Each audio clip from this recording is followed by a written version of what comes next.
Hello നമസ്കാരം.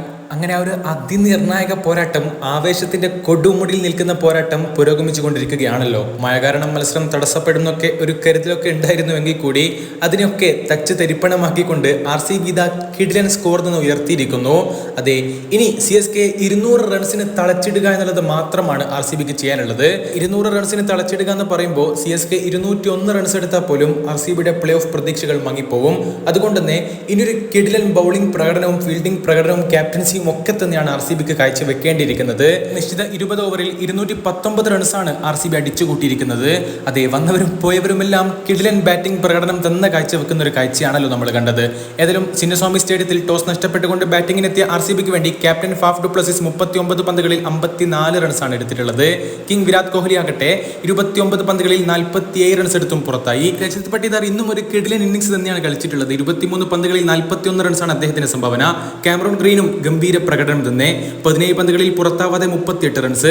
എന്നിവരുടെ ഇന്നിംഗ്സുകളൊക്കെ RCB കൂറ്റൻ സ്കോറിലേക്ക് നയിച്ചിട്ടുണ്ടായിരുന്നു. ഇവരുടെ കിടിലൻ ഇന്നിംഗ്സ് ഒക്കെ നമ്മൾ പറയുമ്പോൾ ദിനേശ് കാർത്തിക്കിന്റെയും ഗ്ലെൻ മാക്സ്വലിന്റെയും ഒക്കെ പ്രകടനം നിർണായകം തന്നെയായിരുന്നു. കാരണം 5 പന്തുകളിലാണ് 2 ഫോറുകളുടെയും ഒരു സിക്സറിന്റെയും സഹായത്തോടു കൂടെ 320 സ്ട്രൈക്ക് റേറ്റിൽ ഗ്ലെൻ മാക്സ്വൽ 16 റൺസ് അടിച്ചുകൂട്ടിയിരിക്കുന്നത്. അദ്ദേഹം പെട്ടെന്ന് ഔട്ടായി എന്നൊന്നും നോക്കണ്ട. RCBക്ക് ഇങ്ങനൊരു സിറ്റുവേഷനിൽ വലിയൊരു സ്കോർ തന്നെയാണ് വേണ്ടത്. കാരണം 18 റൺസിന് അവർക്ക് വിജയിച്ചേ പറ്റൂ. അതുപോലെ തന്നെ DKയും 6 പന്തുകളിൽ 14 റൺസ്, ഒരു ഫോറിന്റെയും ഒരു സിക്സറിന്റെയും സഹായത്തോടു കൂടെ നമ്മൾ കണ്ടതാണ്. ഒരു മികച്ച തുടക്കം തന്നെയായിരുന്നു RCBക്ക് ലഭിച്ചിട്ടുണ്ടായിരുന്നത്. പക്ഷെ അതിനിടെ മഴയെത്തുകയും കുറച്ചു സമയം കളി മാറ്റിവെക്കേണ്ടി വരികയും ചെയ്തു.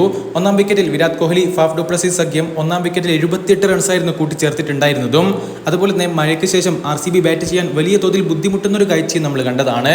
ഏതായാലും 10 ഓവറുകൾ പൂർത്തിയാവുന്നതിന് മുമ്പ് വിരാട് കോഹ്ലി മടങ്ങിയതും RCBക്ക് വലിയ തോതിൽ തിരിച്ചടിയാവും എന്നൊക്കെ കരുതിയതാണ്. പക്ഷെ പിന്നീട് വന്ന ബാറ്റർമാരും അവരുടെ ദൗത്യങ്ങൾ കൃത്യമായി തന്നെ നിർവഹിച്ചു. അതോടുകൂടി RCB ഒരു മികച്ച സ്കോർ തന്നെ CSKക്കെതിരെ സ്വന്തമാക്കിയിരിക്കുന്നു. ഇനി CSKയുടെ മറുപടി ബാറ്റിംഗ് കാണാനാണ് നമ്മളൊക്കെ കാത്തിരിക്കുന്നത്. ഏതായാലും Kolkata night Riders, Rajasthan Royals, SR എന്നീ ടീമുകൾക്ക് പിറകെ ഏത് ടീം, RCB ഓർ CSK, ഇതിൽ ഏത് ടീം ഇന്ന് പ്ലേ ഓഫിലേക്ക് എത്തുമെന്ന് അറിയാൻ വേണ്ടി ഇനി ഏതാനും മണിക്കൂറുകൾ, മിനിറ്റുകൾ മാത്രം നമ്മൾ കാത്തിരുന്നാൽ മതി.